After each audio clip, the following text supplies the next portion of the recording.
where I'm going to continue the daily reading from the Dragon Within Saga, Book 1, Convergence.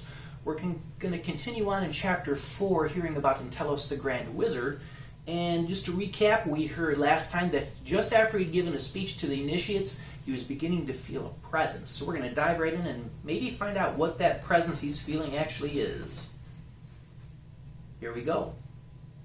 Had one of his colleagues correctly and adequately dismantled the mysterious nature of time extensively enough to assume its control and was now using his knowledge of it to cast a spell intended to show the wizard's superior breadth of knowledge in Entelos' most sought-after topic of consideration? No, that could not be it. If it were, he would have sensed the other wizard's reservoir of magic being utilized long before the spell was made manifest. But he could not deny the power approaching from the doorway. He gathered his extensive knowledge of several protective spells aimed at fortifying his mind against attacks, as well as those aimed at hardening his own skin well beyond the metal of armor to protect against physical attacks. If one was in observance, they would have seen his skin assimilate its power as it shimmered with a faint metallic radiance. They would have also felt his newly created hardness extend several inches beyond his skin to add to the protective properties. The raw power was unlike anything he had felt before. It was rooted in completeness, as if it could be no more perfected than the form it now presented. There was no magical reservoir for him to examine, or at least no magical signature he could follow to a reservoir.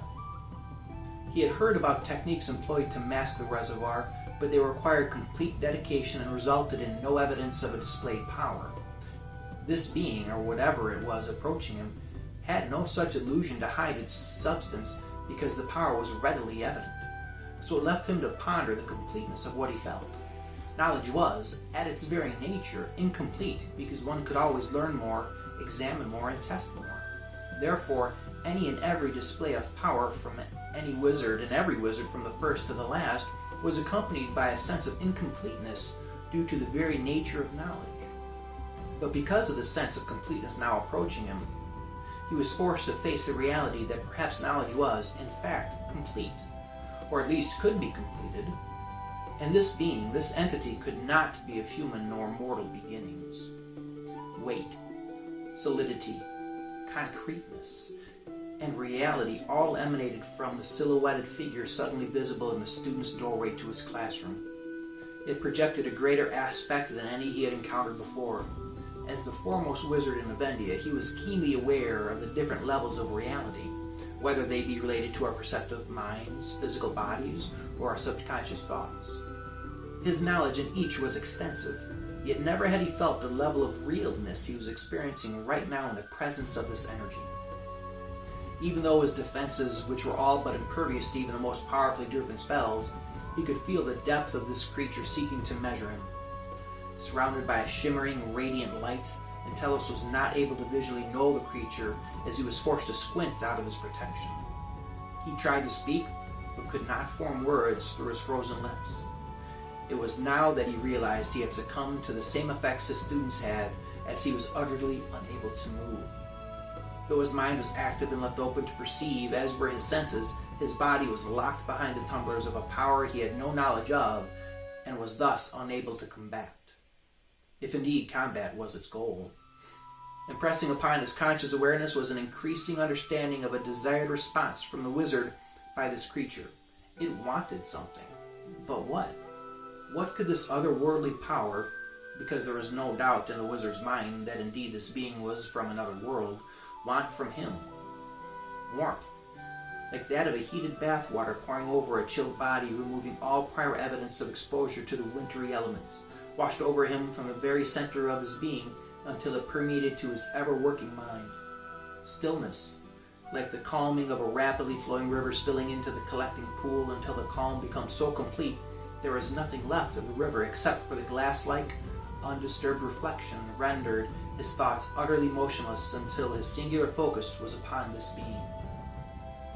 Once all distractions were eliminated and the soul-occupying permeation into the Grand Wizard's complex and completely stilled conscious awareness was this being, he was able to correctly see it for all of its reflected glory.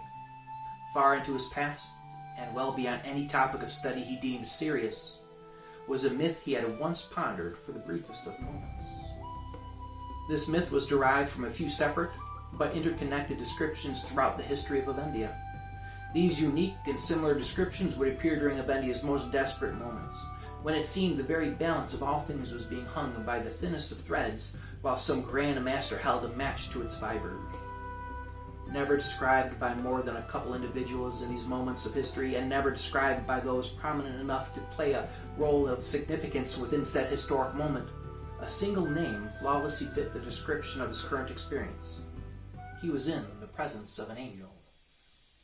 And we're going to end right there and pick up next time to hear what could this angel possibly want from the Grand Wizard of the University. Thanks again for tuning in. Don't forget to like, share, subscribe, or whatever it is people do to these channels. I don't know. I just like reading. So until then, until next time, have a wonderful day.